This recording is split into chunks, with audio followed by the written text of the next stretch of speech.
বাংলাদেশ জাতীয়তাবাদী সাইবার দলের ১৪তম প্রতিষ্ঠাবার্ষিকী উপলক্ষে সাতক্ষীরায় কেক কাটা, আলোচনা সভা ও বৃক্ষরোপণ কর্মসূচি অনুষ্ঠিত হয়েছে।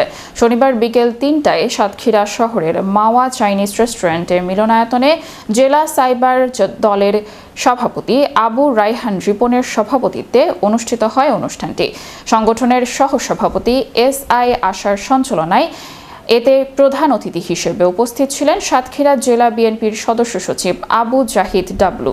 বিশেষ অতিথি হিসেবে বক্তব্য দেন জেলা বিএনপির যুগ্ম আহ্বায়ক আবুল হাসান হাদি।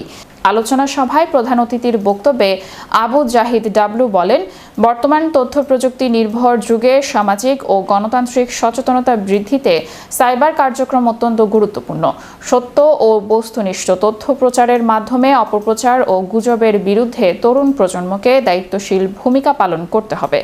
বক্তারা প্রযুক্তির ইতিবাচক ব্যবহার নিশ্চিত করে দেশ ও জনগণের কল্যাণে কাজ করার প্রত্যয় ব্যক্ত করেন। আলোচনা সভা শেষে সংগঠনের ১৪তম প্রতিষ্ঠাবার্ষিকী উপলক্ষে অতিথিদের নিয়ে কেক কাটা হয়। পরবর্তীতে জলবায়ু পরিবর্তনের বিরূপ প্রভাব মোকাবেলা ও পরিবেশের ভারসাম্য রক্ষায় সাতক্ষীরা শহরের বিভিন্ন স্থানে গাছের চারা রোপণ করা হয়। অনুষ্ঠানে সংগঠনের জেলা ও স্থানীয় নেতাকর্মীরা উপস্থিত ছিলেন।